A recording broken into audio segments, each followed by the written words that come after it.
In today's show, we have two guests with us to discuss, in today's world, do men still need women? And do women still need men? And now, the TNT Talk Show, daring to go where other podcasts fear to tread.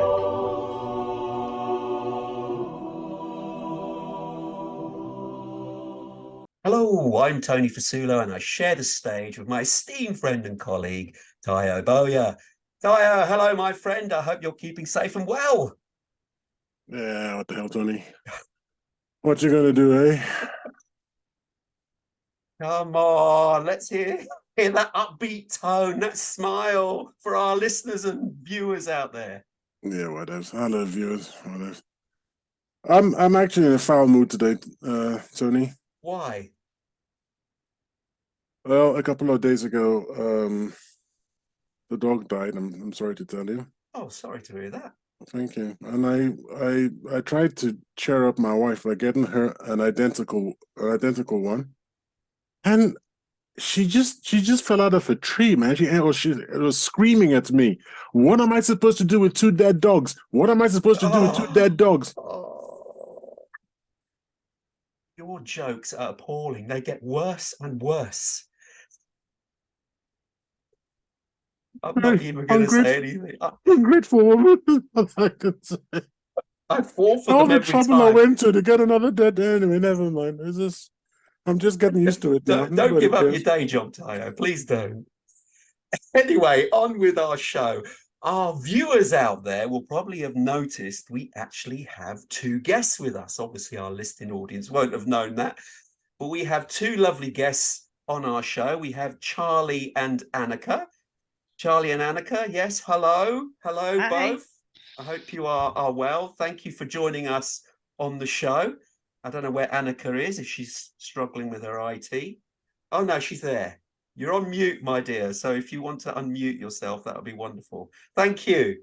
Thank you. And welcome to our show. And it's apt that you're on today because we needed some guests for the topic that we're going to discuss. But before we begin that, Annica, tell us about yourself, because I had here, you've mentioned in your blurb before we got onto the show that you're referred to as the Scandi edition. What does that mean? Yes. Well, I'm a Scandinavian on my mother's side, so I'm Finnish from Finland. So the Scandinavian edition is because on my father's side, I'm second generation Greek. So within the UK, I'm the Scandi edition of the family. wow. So you're quite a mix there. I was known as Mixie when I was little. Okay, wonderful. Welcome to our show. And Charlie, you've got quite an unusual surname. I don't even want to pronounce it. No, nobody gets it right. It's Falkenthal Smith. Yeah. Okay, and where does that originate? Believe it or not, Germany. My father is American, so that's where the name came from. But looking back through the family tree, it's kind of come from that neck of the woods many, many years ago. Okay, wonderful, wonderful. Welcome both. Hopefully you can help us with this quite difficult question. I'm going to ask it to Tayo first and see his comments, but see what you think. But the audience, really, what we're going to discuss today is, this is a really strange question in a way, but in today's world, do men still need women? And do women still need men? Could the sexes function adequately without one another? Now, Ty, I'm going to ask you first and see what you think. Now, please, ladies, jump in if you have differing views. Well, I giggle and I chortle because Tony knows that I am a MGTOW, which is men going their own way, which is in the manosphere. Very pro men in the face of what I see as unhealthy and unnatural incursion of boundaries, gender roles in society. So we can probably guess where I'm headed with this. However, would you be right? Practically speaking, of course, we need one another. as a practical matter. In order to continue the race. I mean, if we don't care about the continuation of the race, then men don't need women. But then again, women don't need men. It doesn't make a great deal of sense. For the purposes of this discussion, I have decided to pretend that we have a way of continuing the race without the other gender. For instance, artificial incubation, artificial insemination, and things like that. So, with that pretense in mind, assuming that we could physically continue the race in the absence of the other gender, then I'd have to say that, hand on heart and in all honesty, no, we don't need women. And I think that women would, an all-female society would die out pretty quickly due to infighting and politics and things like that, and just general inability to build a civilization on their own. That's my position. Interesting. Annica, Charlie, go on. I'd agree to a certain extent about the whole situation with all women would kill each other. I tend to agree to a certain extent. In our household, you probably remember from our rugby conversations, Tony, my husband does the pink jobs, I do the blue jobs. So he does cooking, cleaning, all that kind of stuff, and I do all the DIY. So in that respect, he doesn't need me and I don't need him. Both can function without each other. So I would say, yes, I agree. I tend, as a woman, when I'm out and about, I tend to associate more with men. I just find that there's less cattiness, things like that. So I can understand Tayo's point there. Okay. Can I interject? Yes, please do, Annica. Yeah. I would just like to say that in a Matrix-style universe, yes, we could absolutely reproduce with pods. I don't disagree with that as a concept, and I think that's probably something that's coming somewhere down the line anyway.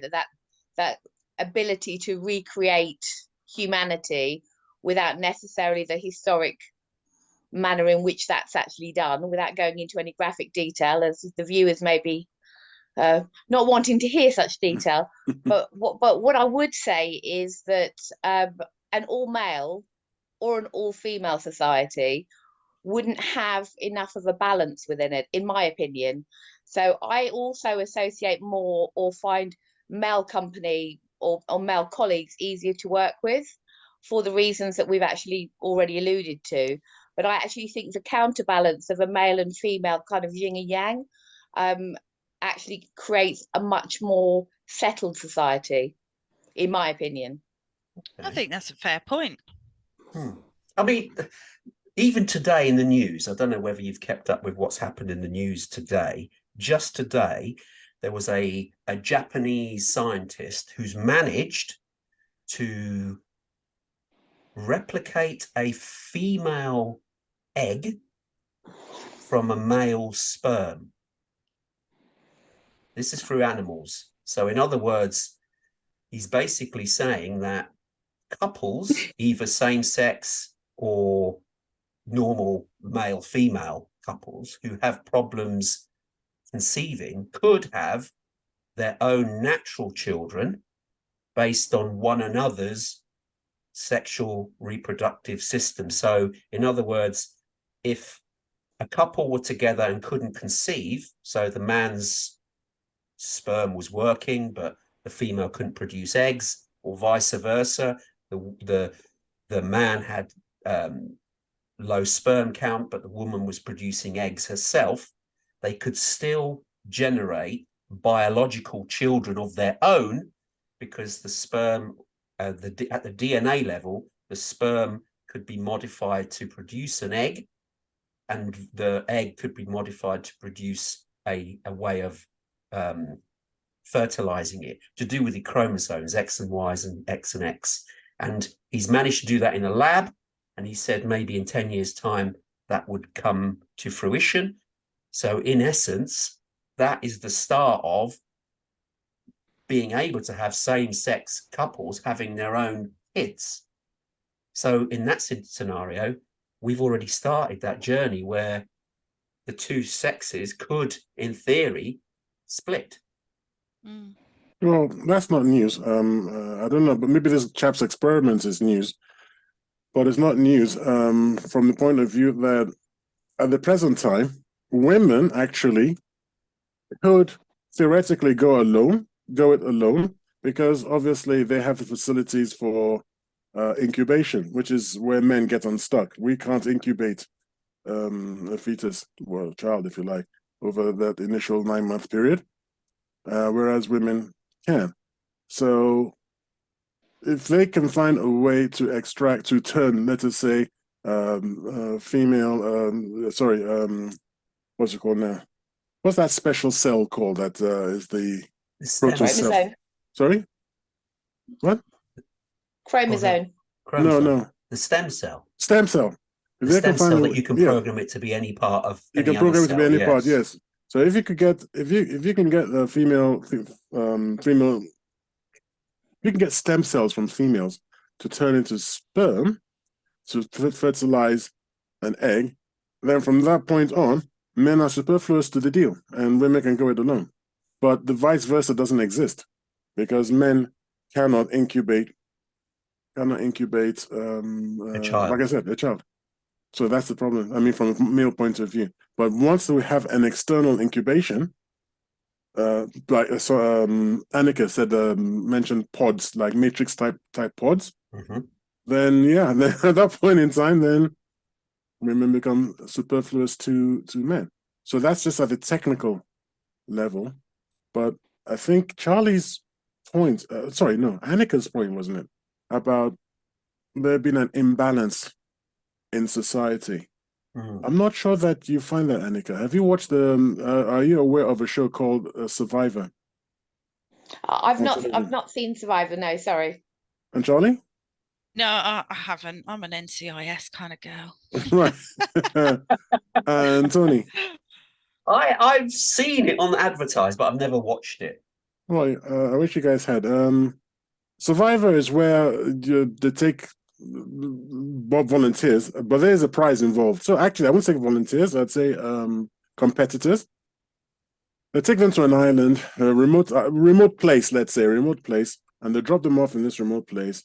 Minimum amount of food and water. I think they've got a machete.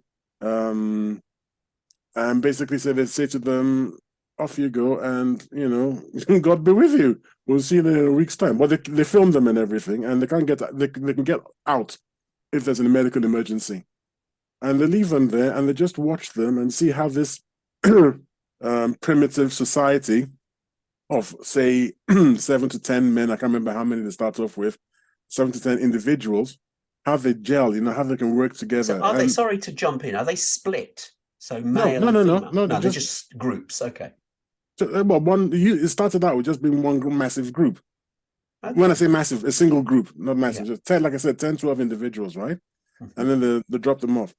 Now, there's a little bit of sort of like backstabbing and stuff like this, because every week you vote someone off out of the show. And then basically last person standing wins the loot.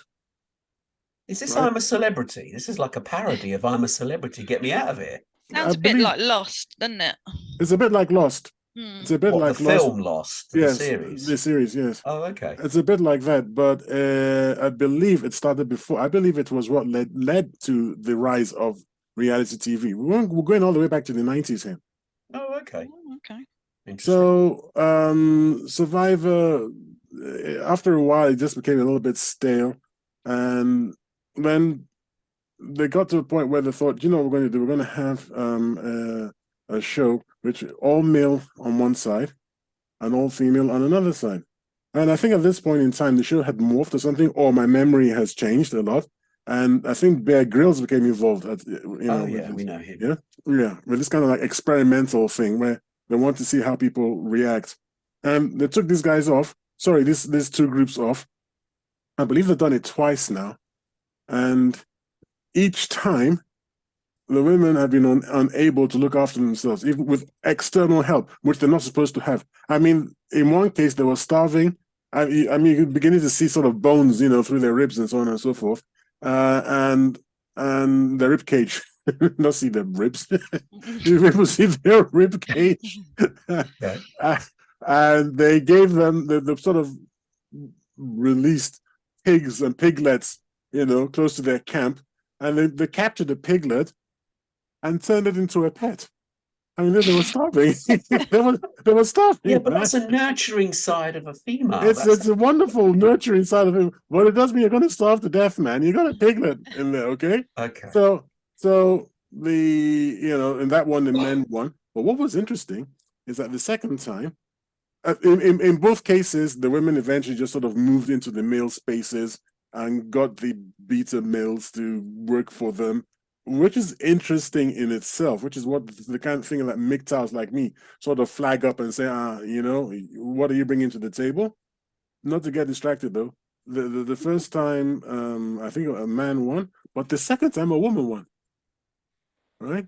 Because the men faced with an infiltration, if you like, of women, which is not a great verb to use, but I can't think of a better one, faced with women being amongst them, right? They start competing for female attention. That's right. And it's a very natural thing, and that is how females can manipulate men into losing the prize that they actually won. I mean, that should naturally just be theirs. So is it really in men's interests to have women around? I mean, I'm challenging Charlie. I'm saying, is it Charlie or Annica who said about Annica? I'm challenging Annica directly.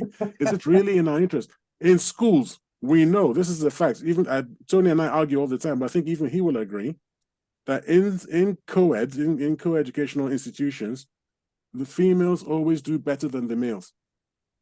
Girls always do better than boys. The only way to get boys to really do better and stand out is to have them in a boys-only school. Put them together with females, and they never do as well. They get distracted. Of course they do. Can I interject? Yeah, please. Thank you. Just on a couple of points, I think both sexes do better if they're in a boys only or a girls only school. So I'm not and I don't disagree that maybe girls do better in a co-ed. I think it does depend on the co-ed. I don't think that's necessarily true across the board. I think we'd need to look at stats for that. I think that's a perception and not always a reality. I think it depends on the socioeconomic area that you actually find the school is based in. But going back to a previous point, which was where you were challenging me, so I'm picking up on the challenge. You've thrown down the glove, I'm picking the glove up. You don't want a Lord of the Flies situation, where if you have all of the boys together, and when all of the boys together will also start competing with each other on who's the alpha. Absolutely. And the who's the alpha then can turn into quite an aggressive society. So if you imagine it was male only and it's a who's the alpha, and you're recreating with your matrix pods the children, you don't, there's no natural, I'm not saying that men can't be nurturing, because they absolutely can, but if you have an absence of nurturing parents, and it's just you're being parented purely by men, then they predominantly have less nurturing techniques and instincts. And if you don't have a female role model in your life, like a mother figure, then the men are only going to grow up with a male, a more aggressive figure.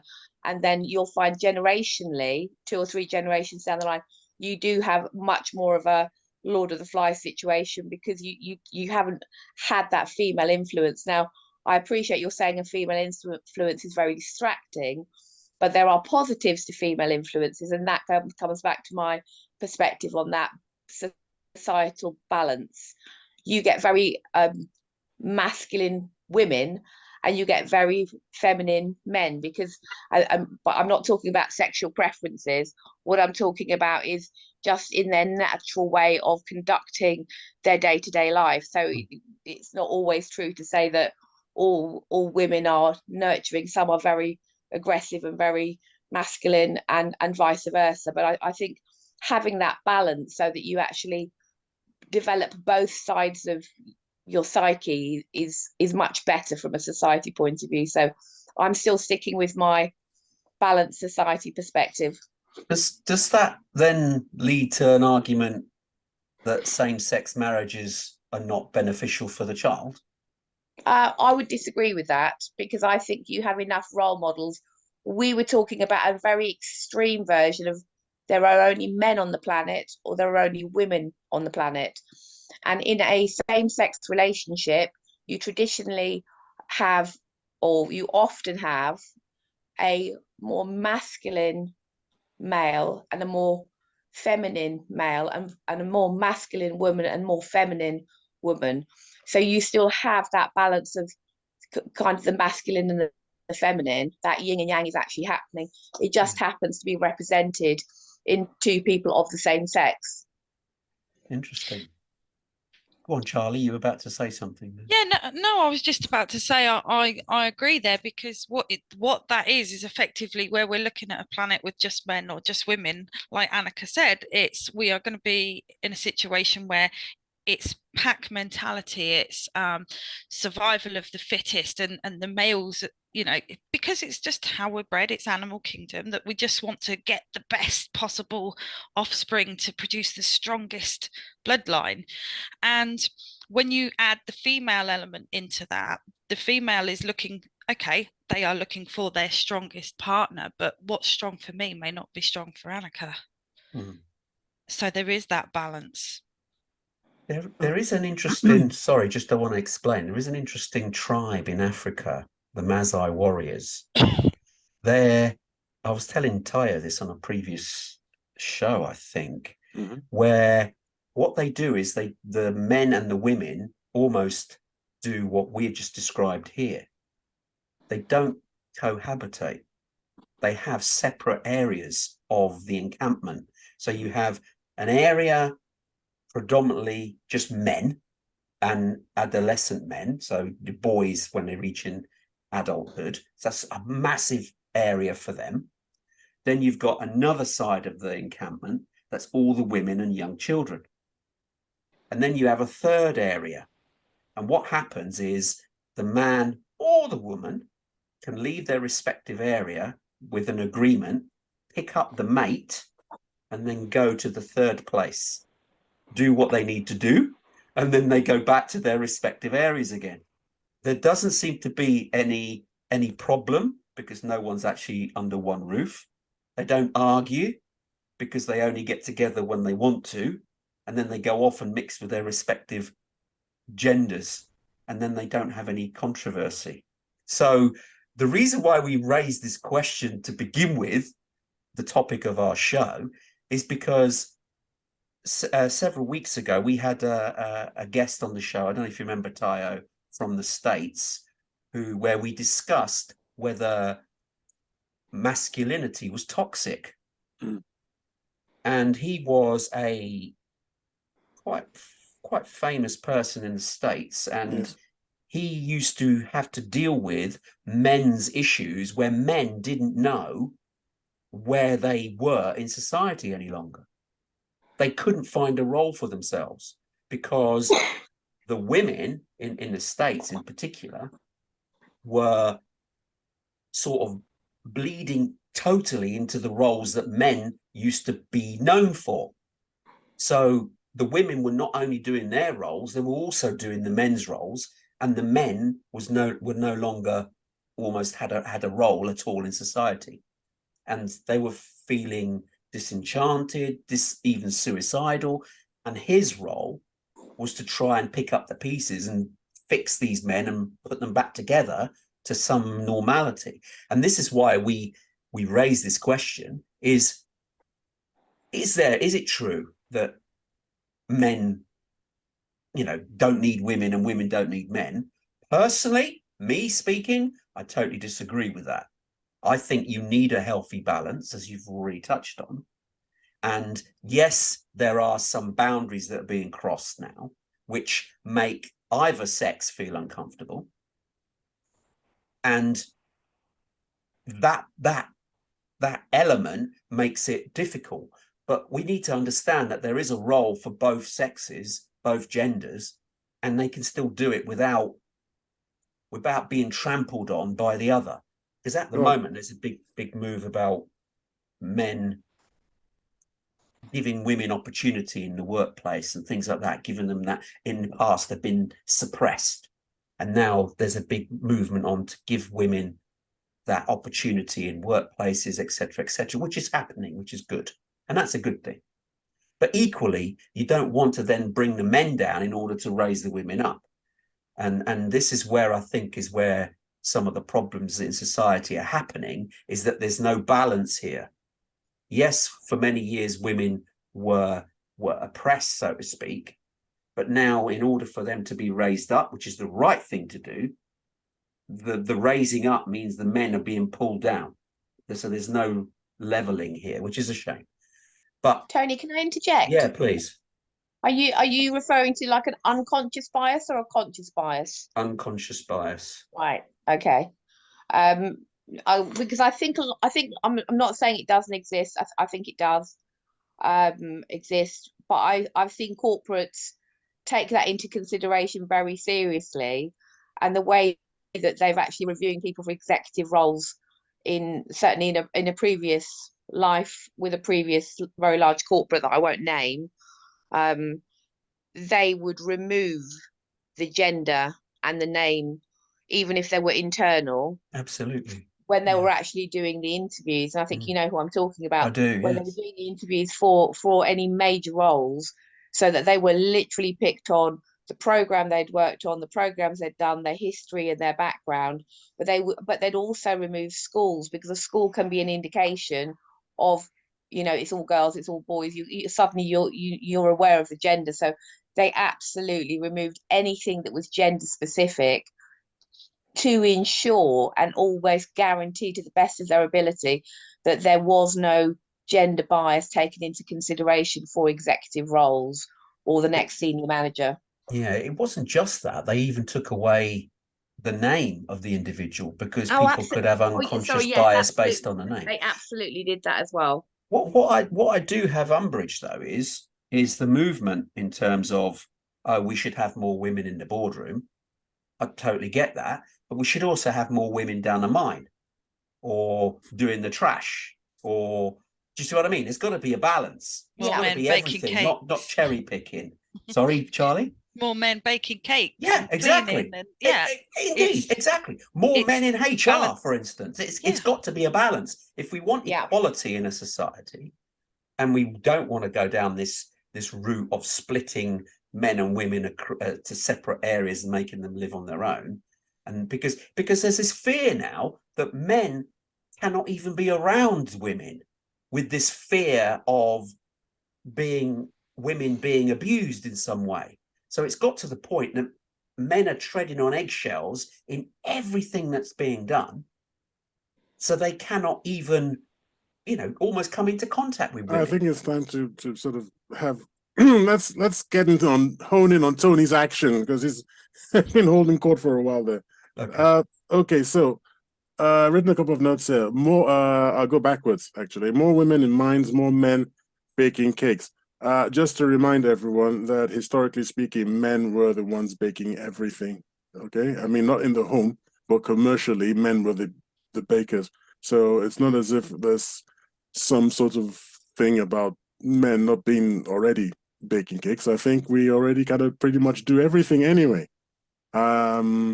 If we're not doing it, it's because we've been disallowed. No, I don't like to say disallowed, because if men allow themselves to be barred from anything, then from my point of view as a MGTOW, they're not really men. You can't, women can't force us to do anything, frankly. Yeah, but you're taking a rather masculine view there. Though. Well, it's true. Well, it's absolutely true. I'm here to tell the truth. I'm not here to sugarcoat anything. If men let themselves be bullied by women, are they really men? No.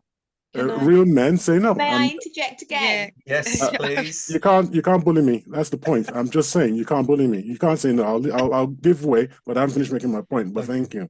Secondly, give opportunity. I wanted to. This is what I'm going to give way, because I really want to hear from Annica.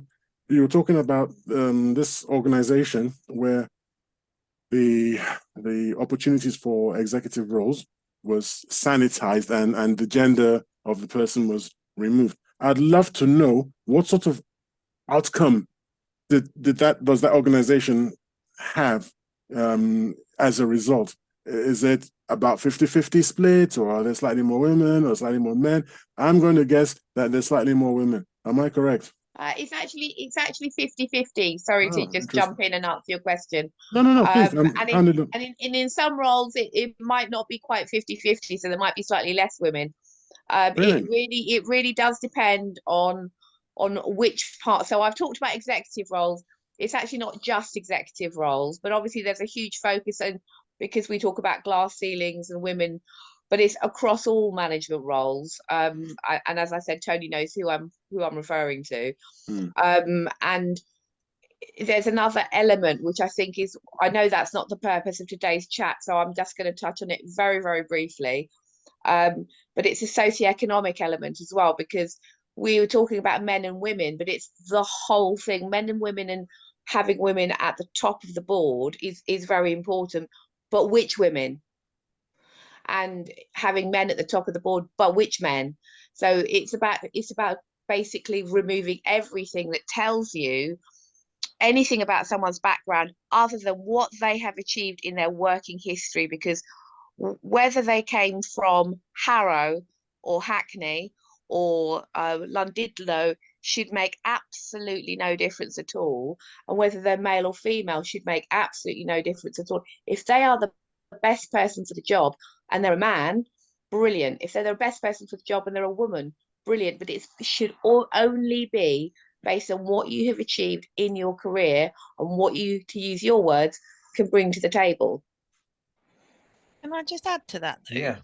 I mean, we talk about it should be based on what you can bring to the table, but there are typically, through gender bias and things like that, whether they be conscious or unconscious, but there are typically more opportunities in other things for males, and there are typically more for females in other areas. It's just the status quo. So I think that also adds to the fact that you may have more women in one thing and more men in another. Well, they're not wrong, because we've seen statistically that there are far more women in education, and especially at the lower ranges of education. So in nursery schools, I believe it's something like 95%. Now, all my statistics, unfortunately, as has come to light in the course of previous shows, they almost all come from America, because for some funny reason, I just know more and read more about America, even though I would never go there under any circumstances, more than I do about the UK, although I teach in the UK, so that's kind of weird. But it's about 95, it's greater than 95% of teachers in nursery schools in America are women. And is that because of the nurturing element? Because young children relate. The argument, if you like, or the defense is that men simply don't want to go there.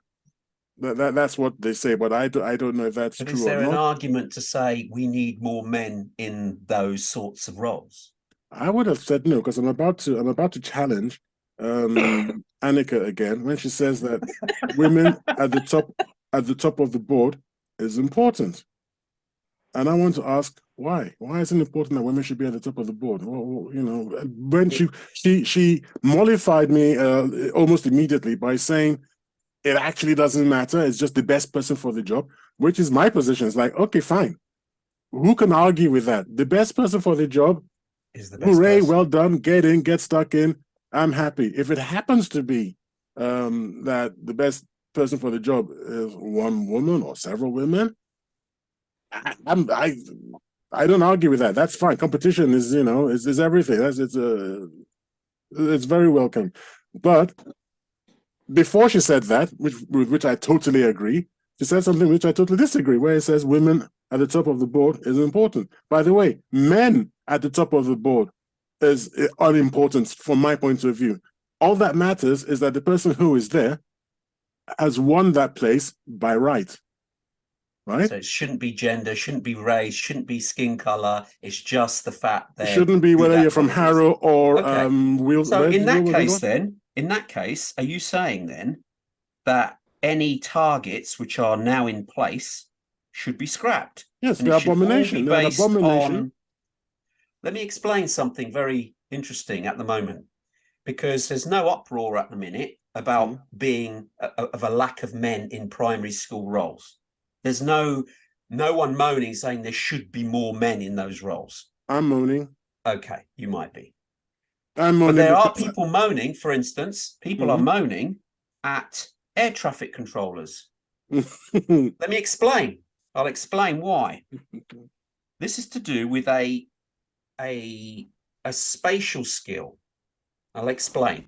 If you saw a plan, a house plan on the floor, on a 2-dimensional, so on a piece of paper, studies have shown that men are slightly better than women at looking at that 2-dimensional image of a house and imagining what it would be like as a 3D image. So in other words, oh yeah, you walk through the lounge, that's where the lounge is, and then you go through, and you go around the corner, and then there's the stairs, and there's a downstairs toilet, and then you go up the stairs, oh yeah, the bedroom the landing's there, then you've got bedrooms either side and the loo. That imagery is a spatial skill because you're converting a 2-dimensional image of a plan and you're forming that image in your mind as a 3D shape. And men have this skill slightly more than women. Women have it too, but not to the same degree. Now, air traffic controllers, they are looking at a radar screen in 2 dimensions. And they have to imagine the planes that they're monitoring in 3 dimensions based on this 2-dimensional image. And men are predominantly better at doing this. And the airline industry are getting lambasted because 98% of their workforce are men. And they're saying, you must have more women in this field. But women aren't even applying for the role because that spatial skill, it's almost like there's some fun element of doing it to a man. Whereas a woman who can do it doesn't get any enjoyment at all. So if a job came up saying, well, here's X amount of money looking at a flat 2D screen and monitoring the planes, women just aren't even applying because they're not interested. But they're still getting lambasted because there aren't enough women in those roles. So this rule where it's important to have a certain balance on the end result. So you should have an end result where you've got equal amount of women and equal amount of men doing the role. And somebody is looking at that and saying it should be balanced. But what they're not looking is the bit in the middle. Are women and are men applying for the different types of jobs because they're not appealed by it? Tony, can I jump in? You're on. Yep, go before Tyre, please do. So just very quickly, I don't want to take too much time. I would say that probably the objective has gone slightly the wrong way. And by when I say slightly the wrong way, I agree with the principle, but it's applying a principle. It's not saying the principle means it's 50-50 in everything. The principle means that it's 50-50 in the application of a role. So you're applying for a role. So if no one's applying for a role, as long as everybody got the same shot at the role that applied, and if only 3 women out of 100 actually applied and they got the same shot as everybody else, that should be the application of the rule, not we now have to find another 47 Absolutely. Women who Indeed. have absolutely no interest and potentially, based on what you've said, and I'm sure you've got the kind of the medical bits behind that, if it's not a natural skill set that is found in women or found in as many women, then that would seem like a bizarre way to apply a standard rule in a non-standard field. I think it's because of this steer that's coming from wherever, that everybody needs to ensure that their workforce is balanced. And so people are interpreting the message in an incorrect way. Tyre. Actually, you're both skirting around the issue. It's very interesting. And Annica is actually closer than you, Tony, in that she's virtually identified the problem and stated the solution at the same time. But I can make it more rigorous than Annica's statement of it. Sorry, excuse me. What it is is that we are talking about equity versus equality. That's what it boils down to. Equinity versus equality. Sorry? Equinity. Is What? it equinity? Equity? What's Equality the word? versus equity. Equity, not Equity. equinity. I thought No, it was I never always heard of pronounced equinity. Okay. There's no N in it. Is it Equity. not? EQITY. Equity. IT. Do you know what? I'm EQ. going to have to look that up now. I'm sure it was not. What it means is this: essentially, Equal outcome. equal out. Yes, it's equal opportunities, which is what Annica was saying. Yeah. And that's why she said if there's three applicants, female applicants for this ATC air traffic controller jobs, as opposed to say 50 applicants, as long as they get an equal shot, you know, as anybody else, so that maybe these gender stripped, gender sanitized applications, you know, applied. So if there were three of them and they got the jobs because they were better than the others, that's fine. That is equal opportunity. Equal outcomes is saying no. If there are 100 jobs going, 50 of those must be set aside for women or for men. Doesn't matter, or whatever. Yeah. or whatever. Yeah. That is where the problem comes from. So it's interpretation of sorry? what the original directive it's a was. fight. It's an ongoing problem, a fight between some extremists on the one side, you know, extreme social justice warriors on one side, and let's say people with more common sense on the other. I'm not and so as sure. I said, they are saying that in schools, in nursery schools, in pre-nursery and nursery schools, the people who are applying in America are women. And that's why men are not really are not complaining. They're not applying for those roles. And so nobody feels hard done by. And that's all right. But where I had to disagree, and I made a quick note about it. I can't remember whether it was Charlie that said this or Annica.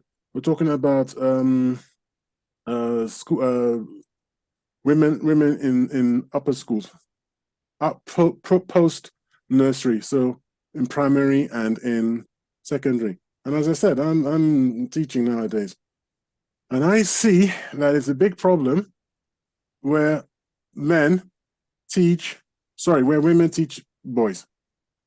Because women have all my female colleagues, they have one way of dealing with the boys, and it's completely inappropriate, and a lot of boys act up. And the way they deal with it is the way they deal with female students, which is they use a tongue lashing.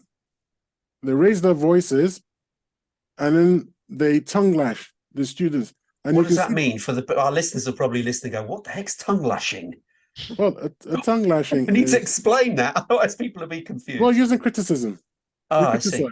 It's a lashing. It's not, instead of a physical sort of beating, you use words to deliver the blows. And you can see I can see the boys, the hackles are getting raised, because this doesn't work with boys. I as a young lad would have been very offended by that, because actually what you're doing is you're putting me down in front of my mates. And look, that's a challenge. You are challenging me. Right? And then I'm going to have to one technique across both genders, hoping that it works for both genders, and it doesn't. Yeah, and obviously it doesn't. But that's an education piece, surely. So but it's natural. They're using what is natural. That is how women naturally deal with other women.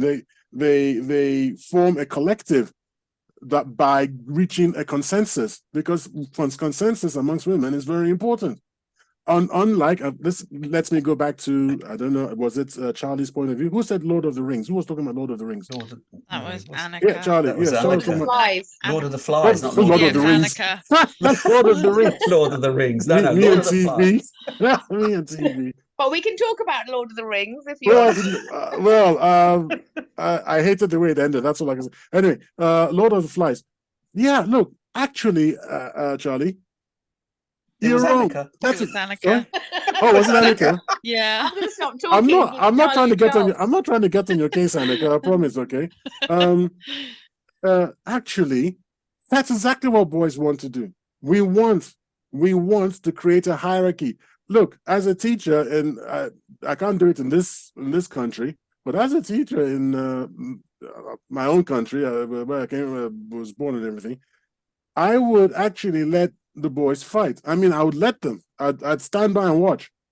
You know, because I could see in a class that one boy thought he was the leader, and the other boy was thought, no, you're not. I am. And they tease each other, and it would get worse and worse and worse and worse. And the best thing to do was when it all came down to, you know, blows being handed out, just stand by to make sure, you know, nobody reaches for anything that they shouldn't, like a rock or something. And as long as that doesn't happen, let the boys tangle, and it's over in a minute or two, because it's not like the movies. You run out of energy very, very quickly in a serious fight, and then they will separate. That might be the end of it. It might not. But over a period of time, one boy comes out the leader, the chief, and everybody else falls in line. And there's peace and quiet in the classroom. And that's how it has to be. That's how we settle things. We don't form opinion. We don't form a consensus. We form a hierarchy. Who's the top dog? Who's next? Who's next?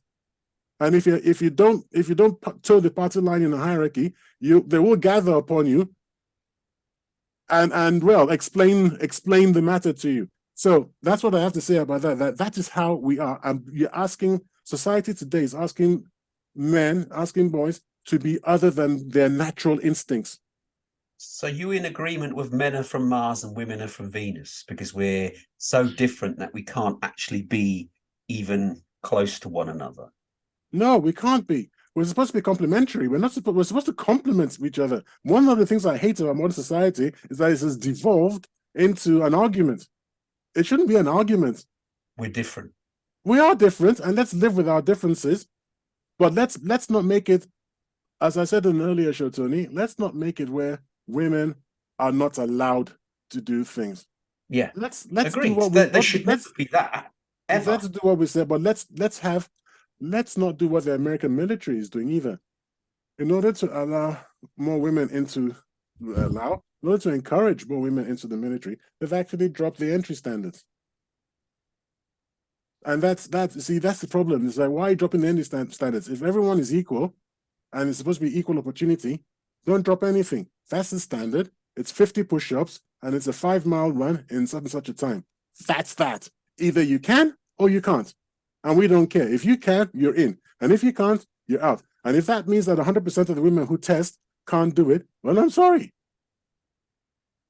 Can I just add something there, go though? on, Charlie. I mean, we sit here and talk about equal opportunities, and it is obviously about giving everybody that same chance. But like, for example, this military example that we've just spoken about.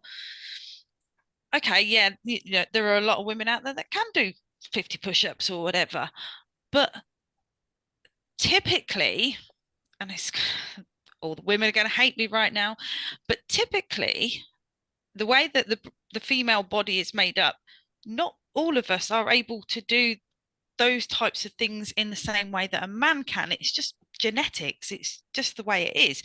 There are some freaks of nature that can do it and carry on and put a lot of men to shame, and that's fantastic for them, you know, praise those people.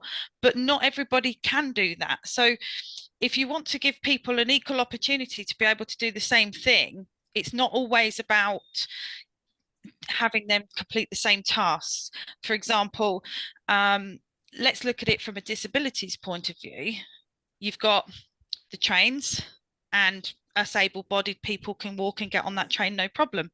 Person in a wheelchair, well, how are they going to get on there? So we need to provide these extra things to enable them to be able to do that in a normal way that a normal able-bodied person can. I think it's the same for the sex situation. Okay. Getting onto a train is not a competitive situation. No, but I'm just making the example of giving people the same opportunity to be able to do the same thing. They both want to board a train. They both want to go somewhere. You and I can just walk on that train. Person in a wheelchair needs to have certain things in place. They need a lift to get up to the other side of the platform. They need a raised platform so that you can get straight onto the train, or then you need assistance from a porter or whoever at the station to be able to help. So there's a number of different things that we need to consider. Yes. Can I jump in to support Charlie? Oh, yeah, sorry. go on then. So just to support Charlie in relation to the army conversation, I take on board if you can't run 5 miles and do the press ups, that element of it. But there's a lot of jobs in the army, whether it's military intelligence, whatever it happens to be. So there are different things that you can apply for. You still need an element of physical capability, but the physical capability element for something like military intelligence is less pertinent than your ability to do analysis and perform the tasks required for military intelligence. So you can still be in the army, you just might not be a soldier on parade, if that makes sense. Yeah, I think Just to though back that up what Charlie was saying. they've lowered the entry Yeah, no, level that I for don't the agree with. I don't frontline think you should. soldiers, which is a bit what that's No, that I not don't. That I ideal. think just feels wrong. Yeah, Well, specifically, because I told you all my examples come from America, I'm specifically talking about getting into the Marines. And obviously, the American Marines are a frontline fighting force. They're not intelligence or anything like that. And before they dropped the requirements, they did drop it. And by the way, they dropped it for the women. They didn't drop it for the men, which also seems to be not not equal opportunities if you look at it from that point of view. These are frontline roles. These are people carrying weapons onto the battlefield, facing enemy fire. And over the decades, it was determined that in order for you as an individual to stand the best chance of survival, this was the kind of fitness levels that you would need. And not just for you to survive contact with the enemy, but for you to survive contact with the enemy without endangering your colleagues and your squad mates. yeah. So that's also important, because if there's a weaker member of the team who needs to be looked after, then your life is also on the line, which is why a lot of Marines are extremely unhappy with this current situation. And American military, frankly, is having a lot of difficulty filling their roles.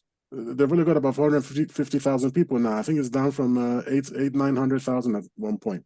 They can't fill their roles because a lot of men are just saying no, thanks very much. See, this is where I get the problem. I tell you how I think it is. I don't personally believe the message from high up was the wrong one. Now, granted, they make incompetent decisions all the time in government, etc.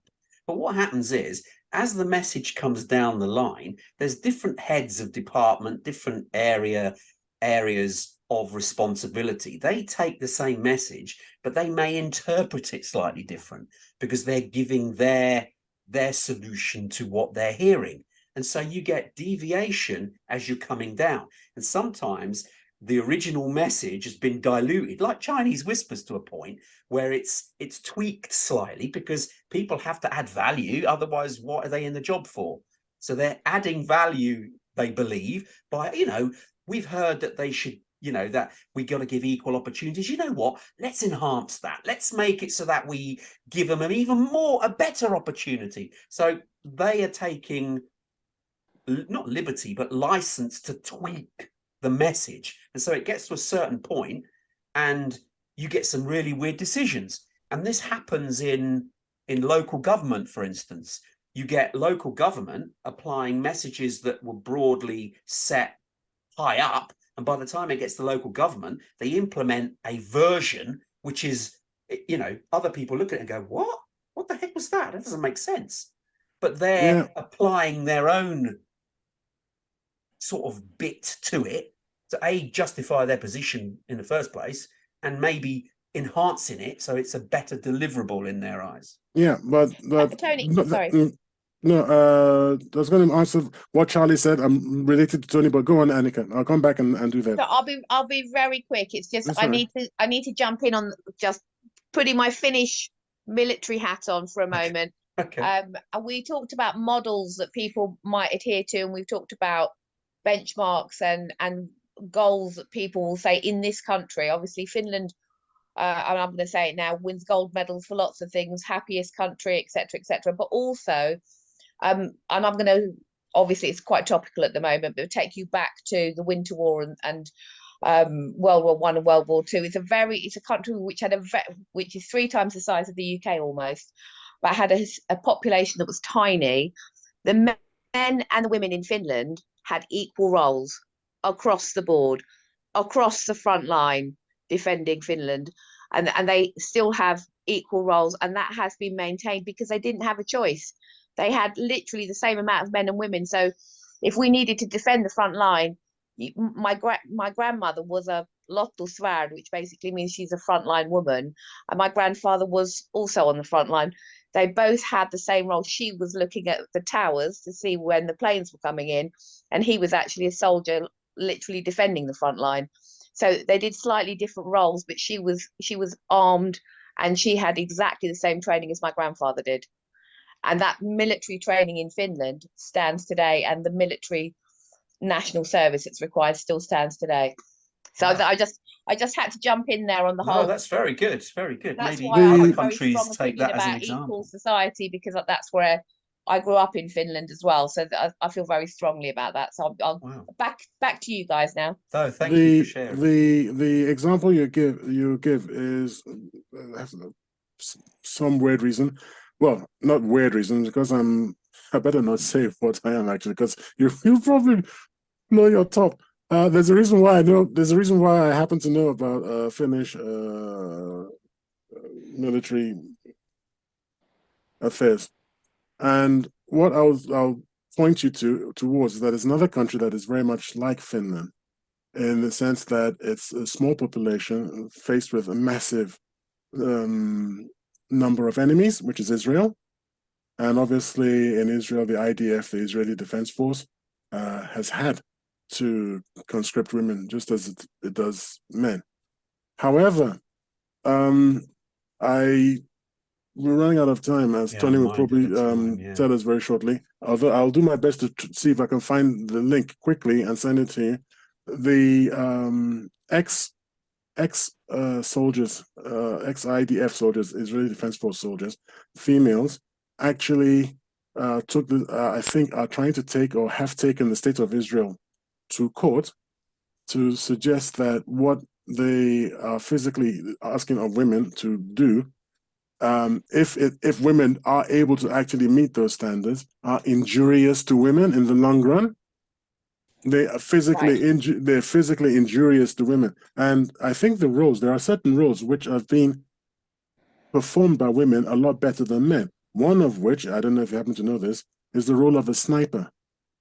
Women have got a better ability to concentrate for longer, hold positions for longer, stay still for longer than men.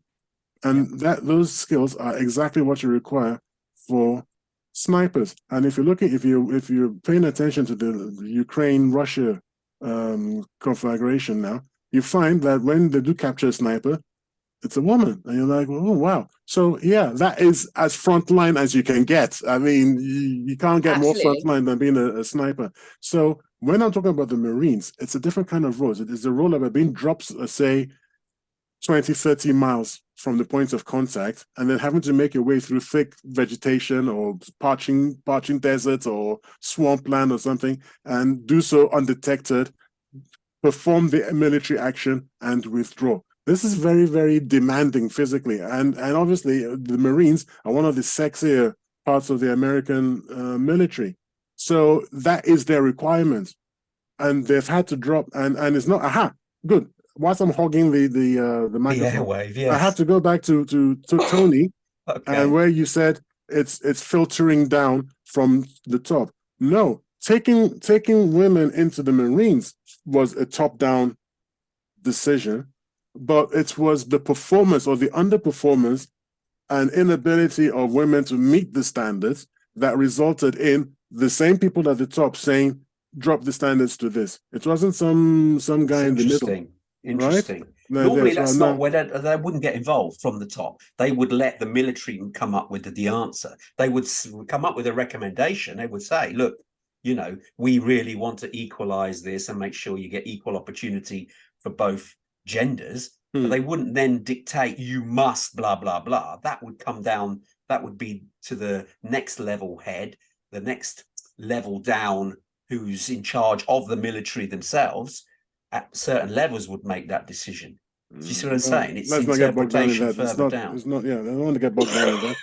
And I think that's it from me, as far as, because I don't believe that I've forgotten Charlie's I wrote About the what? The disabled people getting on the train. Well done, Tony. Yes, the disabled people.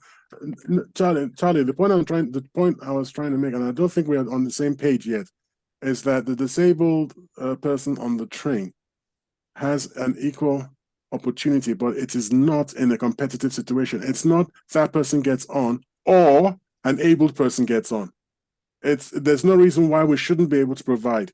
But in the army and in a competitive place, it is you're taking someone's place. If you're successful, you're taking someone's place. Now, if I perform 50 push-ups and run 5 miles and you don't, and you take my place, I think I have a right to be offended. But if I don't make the train, I'm not going to not make the train because there's a disabled person on board. Probably the wrong example to use in terms of, I probably should have related that to something competitive, but I was just merely making the point of giving those people those opportunities to be able to carry out the same task. Which we should, absolutely. But yeah, I would agree with you to a certain extent, Tayo. I mean, if it came down to a job interview and you and I were going for the job, and there's typically more men, but I perhaps performed better at interview than you, but I wasn't quite as qualified as you, but on paper we sort of level pegged in some way, and I got it because I was a female. I would understand you being annoyed. I would be very angry if it was the other way around. Yeah. And it's the problem is that, I mean, I'm mindful of the time here, by the way, so we're going to have to wrap up very soon, but you're absolutely right. And that's where the interpretation of the original message, the outcome is that you want equality, but the implementation of it isn't working. And this is the issue with a lot of the problems that we're facing in society today. It's like the equality thing where men and women should get equal opportunity. That's an admirable thing, but it's how it's implemented is the problem. The same. No, it's the goal that's the problem, Tony. It's not the implementation. Necessarily, no, because it's an admirable goal if it works. If you've got the goal, equality, as you stated, is perfect. It's the same thing that Annica said, which is that if the 3 people apply, if only 3 women apply in 100 places, because only 3 men want the job, then she has achieved, Annica and I have achieved equal opportunity. Yes. Everyone had an opportunity, but then you keep sliding.